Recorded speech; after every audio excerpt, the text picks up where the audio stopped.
Hey guys, hope you are doing well. Welcome to AgriSilvi. आज भी हम बहुत सारे फ्लोरिकल्चर के इंपॉर्टेंट क्वेश्चन डिस्कशन करेंगे और मैं आपको पूरी तरह एक्सप्लेन करूंगा. So be attentive, be an optimist. Let's start. बहुत सारे एमसीक्यू वीडियो देखने के बाद I found that there is lack of explanation. कोई भी एक्सप्लेन नहीं करता, सिर्फ क्वेश्चन ये है, ऑप्शन ये है, आंसर ये है. ऐसा कैसे चलेगा? किसको पता है एग्जाम में कौन सा वाला क्वेश्चन आएगा, कौन सा वाला ऑप्शन आएगा? सो एक्सप्लेनेशन इज एसेंशियल. सो मैं आपको पूरी तरह क्वेश्चन भी एक्सप्लेन करूंगा, साथ ही साथ पूरे ऑप्शन भी एक्सप्लेन करूंगा, जो कि आप बिल्कुल रेडी हो सके एग्जाम के लिए. कोई भी क्वेश्चन आए आप क्लिक कर सकेंगे. तो फिर पहला सवाल आपके सामने, ideal time for sowing seeds of rainy season flower. अगर रेनी सीजन फ्लावर है तब कौन सा वाला टाइम अच्छा है, कौन सा महीने? आप देख सकते हैं ये लेमैन लैंग्वेज है. अगर आप जनवरी फरवरी में शो करेंगे तो फिर ये तो नहीं होगा क्योंकि ये समर सीजन होगा. तो जस्ट बिफोर रेनी सीजन हमको शो करना पड़ेगा. So you try to answer. The answer is in next slide. The answer is option B, April to May. मैंने जैसा कि आपको बताया, just before the monsoon. Means monsoon हमारा जनरली आता है इंडिया में सितंबर टू अक्टूबर. तो फिर जस्ट 2-3 महीने पहले हमको शो करना है, तभी तो उसे कहा जाएगा rainy season crop, monsoon crop. Okay, तो कुछ फ्लावर याद रख लीजिए जो कि रेनी सीजन में ग्रो करता है, मतलब अप्रैल टू मई में शो किया जाता है. मैंने जैसे कि आपको प्रॉमिस किया था पूरी एक्सप्लेनेशन करूंगा. तो फिर hibiscus, gardenia, all lilies, all type of lilies, cassia, gulmohar, sunflower, vinca sadabar, you know, that is periwinkle, vinblastine, vincristine. Two important alkaloids are there which is useful for anti-cancer medicines. And about to gulmohar we already discussed in our ornamental trees chapter. About sunflower we are discussing in MCQ chapters. And hibiscus, about hibiscus we already discussed a lot of things. In this way we will complete whole things about ornamental horticulture, floriculture, so you can able to answer anything. Next question, NRC orchids is located at. So NRC orchid, पहले तो NRC क्या है आपको पता होना चाहिए, orchid क्या है ये तो पता होना चाहिए. उसके बाद वो स्टेट पता होना चाहिए, orchid स्टेट. उसके बाद कैपिटल ऑफ दैट स्टेट. तो मैं आपको पूरी तरह डिस्कस करूंगा नेक्स्ट स्लाइड पे. ऑर्चिड्स एक स्पेशल टाइप का प्लांट होता है, यह आपको याद रख लेना चाहिए. एंड ऑर्चिड्स का पोलन बहुत ही लाइट होता है, सो स्प्रेड होने में इजी होता है, इसीलिए ये बहुत ज़्यादा पाया जाता है नॉर्थ ईस्टर्न स्टेट में.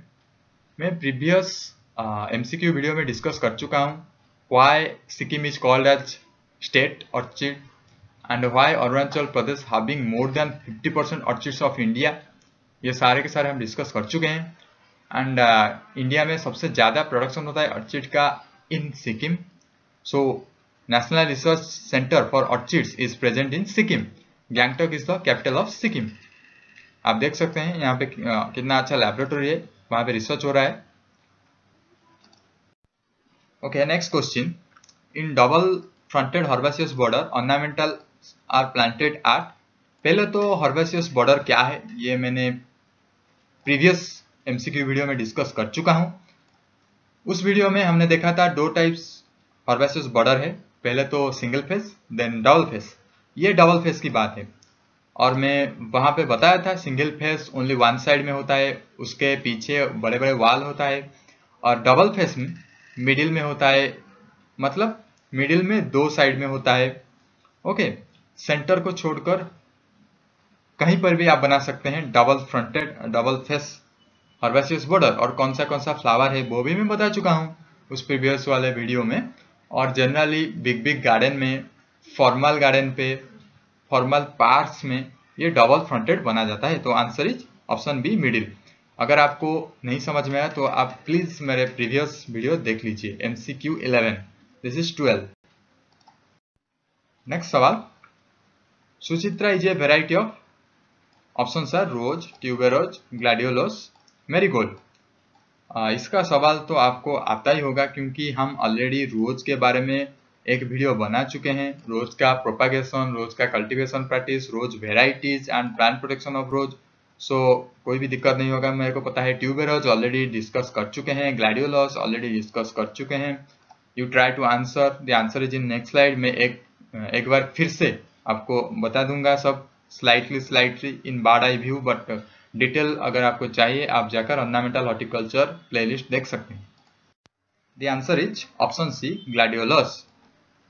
सुचित्रा तो आपको पता हो गया ग्लैडियोलस, पर एग्जाम में क्या आएगा वो तो आपको पता नहीं, इसीलिए मैं आपको बहुत सारे इंपॉर्टेंट वेराइटीज बता दूंगा ग्लैडियोलस से रिलेटेड, रोज से रिलेटेड, सारे के सारे क्रॉप से रिलेटेड, सो दैट आप बहुत ही वेराइटी फ्रेंडली हो सकते हो। ओके, तो फिर स्टार्ट करते हैं। Gladiolus breeding at IARI। IARI बारे में थोड़ा सा जानते हैं। IARI एस्टेब्लिश हुआ था 1905। ओके, मैं ऐसे याद रखता हूँ। एंड बहुत ही अच्छा काम कर रहा है, दिल्ली में है, ये चीज आपको पता होना चाहिए। इन सिविलिटी एंड 3 इम्प्रूव्ड वेराइटी, नाम रख लीजिए अग्नि रेखा, मयूर एंड सुचित्रा। यहीं से क्वेश्चन आया था, अग्नि रेखा, मयूर, सुचित्रा। एंड ये रिलीज हुआ था 1980 से। आप देख सकते हैं कितना पुराने हैं। Another promising variety Pushpa Suhagini. याद रखिए ग्लैडियोलस का ये वेराइटी है, Agni Rekha, Mayur, Suchitra, Usha Suhagini, these are released by IARI। थोड़ा सा और इम्पोर्टेंट वेराइटीज के बारे में जानते हैं जो कि IIHR से रिलीज हुआ है। IIHR तो आपको पता ही होगा, Indian institute of horticulture research, and इसका हेडक्वार्टर है बेंगलुरु पे। ये इंपॉर्टेंट है, याद रखिए। 4 gladiolus varieties are there, you just remember the name, Meera, Nazran, Poonam, Sapna, Aarti, Apsara, these are varieties release by IIHR। Okay, then क्या हुआ, हम कुछ वेराइटी ऐसे निकालते हैं गामा रेज को यूज करके। ओके, जिसको बोलते हैं म्यूटेंट वेराइटी। ये एक बार ICAR-JRF में आ चुका है, तो फिर आपको पता होना चाहिए Shobha is a mutant variety of gladiolus. ये आया था, Shobha is a mutant variety of which species, which flowering crop. So आपको क्लिक करना है ग्लैडियोलस। ये सारी इंपोर्टेंट वेराइटीज, मीरा, नजरान, सपना, पूनम, आरती, अप्सरा, शोभा। मैं बार बार इसीलिए बोलता हूँ क्योंकि आपको यही वीडियो पे भी याद हो जाएगा। अगर आपका माइंड शार्प है, अगर आप अटेंटिवली सुन रहे हैं मेरी बात, तो फिर यही वीडियो के एंड पे आपको सारी वेराइटी याद हो जाएगा और सेकेंड टाइम पढ़ने की जरूरत नहीं। अगर आपको पढ़ना चाहिए तो फिर आप स्लाइड को डाउनलोड कर सकते हैं, मैं लिंक प्रोवाइड कर दूंगा। ओके, ये मेरा एक प्रीवियस स्लाइड है, मतलब ग्लैडियोलस में हमने पढ़े थे इस चीज को। अगर आप चाहें तो ग्लैडियोलस वीडियो चेक कर सकते हैं। ये दूसरा स्लाइड है, इसका फैमिली है इरिडियासी। एंड वेराइटीज कुछ इंपोर्टेंट मैंने बताया था, समर सनशाइन, जैक्सन विले गोल्ड, केके एलवन, दर्शन धीरजा, श्रीगणेश। ये कुछ इंपोर्टेंट वेराइटीज है, आपको याद रखना चाहिए ग्लैडियोलस में। मैंने स्लाइड देना नहीं चाहता, पर आपको बता दूं ग्लैडियोलस के बारे में पूरे डिटेल डिस्कस हो चुका है, आप चाहें तो देख सकते हैं वो वीडियो। ये भी रोज का एक पुराना स्लाइड है, रोज वीडियो में हम इसको डिस्कस किए थे। रोज होता है रोजा स्पेसीज, बहुत सारे स्पेसीज है रोज का, फैमिली रोजासी। अभी तो थ्रॉनलेस रोज भी रिलीज हो चुका है, ये हमारे MCQ 11 में डिस्कस हो चुका है। Okay, varieties, Edward rose, Andhra rose, button rose. Mainly in Indian condition हम इसको कमर्शियली प्रोपागेट करते हैं। ये आप देख सकते हैं, ये आंध्रा रोज है, ये एडवर्ड रोज है। बहुत सारे बच्चे को मैंने ऐसे भी देखा है, वो ग्लैडियोलस एंड ट्यूबेरोज में कंफ्यूज होते हैं। क्यों कंफ्यूज होने का, ग्लैडियोलस फैमिली इरिडासी, ट्यूबेरोज फैमिली अमरेडासी, एंड ट्यूबेरोज का साइंटिफिक नाम होता है पलियांथस ट्यूबेरोजा, और ग्लैडियोलस को तो आपको पता ही है, अभी मैंने बताया। और वेराइटीज तो बिल्कुल ही डिफरेंट है। कुछ इंपोर्टेंट वेराइटी ट्यूबेरोज का याद रख लीजिए, जैसे कि प्रज्वाला, रजत रेखा। रजत रेखा आ चुका है ICAR-JRF में। एंड ये सिंगल वेराइटीज है, ये डबल वेराइटीज है। सिंगल वेराइटी क्या है, डबल वेराइटी क्या है, मैं आपको नेक्स्ट स्लाइड में दिखाऊंगा। ओके, स्वर्ण रेखा, सुबहसिनी, वैभव, ये these are important double varieties. Okay, याद रखिए रजत रेखा सिंगल वेराइटी, स्वर्ण रेखा डबल वेराइटी। यहाँ पे आप देख सकते हैं single variety, double variety. Single variety में single flower from one point, and here double variety means from one point there are 2 or 3 flowers are there, so इसीलिए हम दो वेराइटी किए हैं, single type and double type. And यहाँ पे आप देख सकते हैं Vaibhav and Srinagar, two important variety of tuberose. Next question, kinds of living ageing.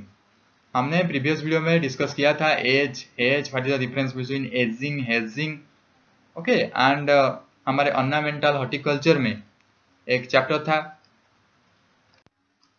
living component of garden, non-living component of garden. In those videos, we clearly mentioned aging, hazing, and aging with foliage plant, aging with flowering plants. So here no need to explain. ये सबको पता ही है। मैं just एक short में बता देता हूँ। एजिंग हाइट में छोटा होता है, हॉर्ब्स जनरली यूज होता है। हेजिंग हाइट में बड़ा होता है, जनरली ट्रीज यूज होता है। और एजिंग विथ फोलिएज प्लांट्स में कुछ ऐसा प्लांट लिया जाता है जिसका फोलिएज और आप बोल सकते हैं लीफ बहुत ही अट्रैक्टिव है। और एजिंग विथ फ्लावरिंग प्लांट्स में कुछ एनुअल फ्लावर्स को लिया जाता है जिसका फ्लावर बहुत ही कलरफुल है, बहुत ही अट्रैक्टिव है। वो सारे एग्जांपल्स ऑलरेडी मैं प्रोवाइड कर चुका हूँ हमारे लिविंग कंपोनेंट ऑफ गार्डन में, सो आप जाकर देख सकते हैं। So here answer is both A and B. Next question, very controversial question, ornamental suitable of hanging pot. यार हैंगिंग पॉट दिया गया है, सो हैंगिंग पॉट के लिए हम क्लिक करेंगे स्वीट पी को, ऑप्शन डी। अगर यहाँ पे हैंगिंग बास्केट होगा तो फिर ऑल ऑफ द अबव होगा, क्योंकि हैंगिंग बास्केट के लिए ये this all plants are suitable. And मैंने बहुत सारे टेक्स्ट बुक रेफर किया, कहीं पे मैंने ऐसा नहीं पाया हैंगिंग पॉट के लिए स्वीट पी। पर सवाल है, आंसर है, आपको याद रखना है। हैंगिंग बास्केट के लिए स्वीट एलिसम, पट्टुलाका, टोरेनिया, स्वीट पी, ये सब अच्छा स्पीसीज है। स्वीट पी के बारे में थोड़ा सा डाउट है, मैं आपको क्लियर कर देता हूं एक्चुअली होता क्या है।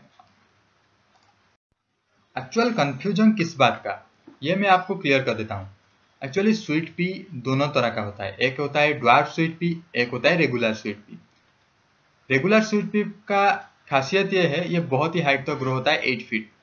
सो आप ही बताइए, इतना हाइट का प्लांट हम क्या हैंगिंग बास्केट में लगा सकते हैं? The answer is no, we can't raise.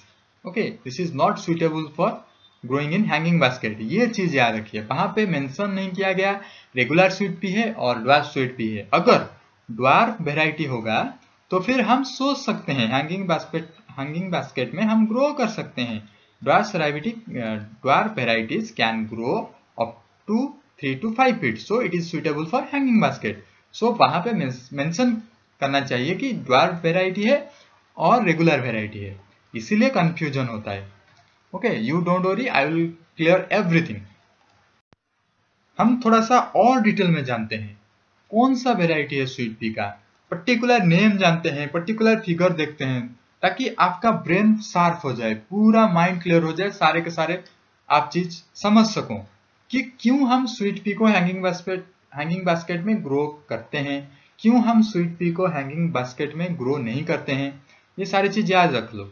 ये विर्गो, किंग एडवर्ड, फ्लोरेनटन, ये तीनों वेराइटी स्पेशली ड्वार्फ वेराइटी है स्वीट पी का, जिसको हम हैंगिंग बास्केट में ग्रो कर सकते हैं।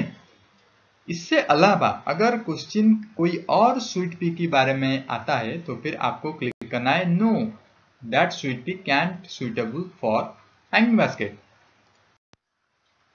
You can see this is the picture of hanging basket and unfortunately this plant is sweet pea and ये dwarf sweet pea है या फिर regular sweet pea है ये तो हमको नहीं पता, पर ये sweet pea है और ये बहुत ही कंफ्यूज करता है, तो just forget about sweet pea.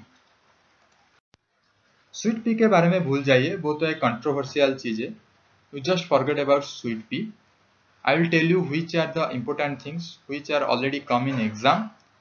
सो मैं आपको वही स्पेसीज बताऊंगा जो कि एग्जाम में ऑलरेडी गिवन है। Okay, good hanging basket plants, इसमें से आपको याद रखना है क्लोरोफाइटम, एस्पारागस, बेगोनिया पिलिया, पलर्जोनियम, जर्विना and philodendron. These are important, frequently asking question, these are examiner choice.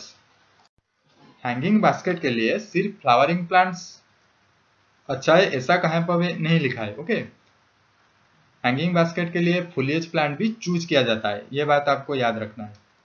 And फुलिएज plant, flowering plants, इसमें क्या डिफरेंस है ऑलरेडी हम बता चुके हैं। ओके, फुलिएज में लीफी पार्ट बहुत ही अट्रैक्टिव होता है as compare to flower. Okay, मैं डिस्कस करता हूँ। फ्लावरिंग एनुअल्स ऑलरेडी मैं डिस्कस कर चुका हूँ, जर्विना, एलिसम, पेटुलेस। ओके, पर अगर indoor plants and foliage plants की बात करें जो कि हैंगिंग बास्केट के लिए सुटेबल है, बहुत सारे हैं। Fawns, chlorophytum, begonia, philia and money plants. Orchids, देखिए यहाँ पे ऑर्चिड्स भी हम हैंगिंग बास्केट में ग्रो कर सकते हैं, ये एक बहुत ही इंपॉर्टेंट पॉइंट है। So after all your confusion will clear. सारे के सारे चीज क्रिस्टल क्लियर हो गए, तो फिर अगर क्वेश्चन आएगा कि कौन सा स्पेसीज हैंगिंग बास्केट के लिए सुइटेबल है, तो इनमें से एक को आप चूज कीजिए एंड क्लिक कीजिए। नेक्स्ट क्वेश्चन, ये भी ऑलरेडी हम डिस्कस कर चुके हैं। Rockery is a special feature of English garden. Okay, different types of garden, English garden, Mughal garden, Italian garden, Persian garden, इसके बारे में हम MCQ 1 और 2 में डिस्कस कर चुके हैं। ओके, रॉकेरी के बारे में एक वीडियो है रॉक गार्डन, मैं ऑलरेडी डिटेल में डिस्कस किया है, पर यहीं पर आपके लिए रॉक गार्डन थोड़ा सा बता दूंगा नेक्स्ट स्लाइड पे, ताकि आपको याद रखने में आसानी होगी। Rockery is a special feature of English garden. English garden को ब्रिटिश गार्डन भी बोला जाता है। Rockery, rockery users remember rock plus plant is referred to as rockery. A rockery or a rock garden is the arrangement of rocks with plants. Okay, and you know rock is rigid but flower is soft, so these two are contrasting. So these two are contrasting character but having pleasant view. Okay, stones help the plants in retaining their moisture and keeping their roots cool. Stones also help to plant to be strong, to be support, to be a balance. Okay, and some specific plants are there which can be grown with rock. Some examples are cacti, means cactus, succulent plants like lantana, cetresa, verbena, etc. can be grown on sunlight. If there is shade, means if there is any tree having large crown, so there is shade, so what should we do? Fern we grow, or you can grow any indoor plants also. Okay, rocks gives a sculptural quality. It means this rocks, you choose some rocks which having such some qualities, those will enhance the beauty of a garden or any landscape gardening. This is a very small rock garden you can see, but very big and huge rock gardens are there. Here you can see big stones are there. In between these stones, soils will be there because there is growth of plants, na? So soil must be there. Our next and last question, production of anthurium is highest in which state?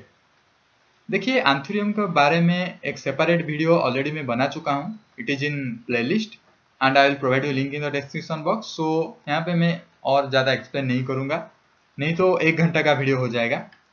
Okay, तो फिर इसका answer है आसाम. मैं आपको बता देता हूँ. And Assam में ज़्यादा प्रोडक्शन होता है ऑर्चिड्स का, एंथुरियम का. ओके, अगर मध्य प्रदेश की बात करें, वहाँ पे मेरीगोल्ड, नूज मेरीगोल्ड बहुत ही ज़्यादा प्रोडक्शन होता है. So this is the end of my lecture. जो भी जहाँ पे इंफॉर्मेशन रिलेटेड है मैं आपको बता दूंगा, ताकि आपकी एक पिक्चर बन जाए ब्रेन में. Okay, if you have any doubt, go for comment section, comment me, I will definitely answer you. Save tree to save life. All the best for your exam. Thank you.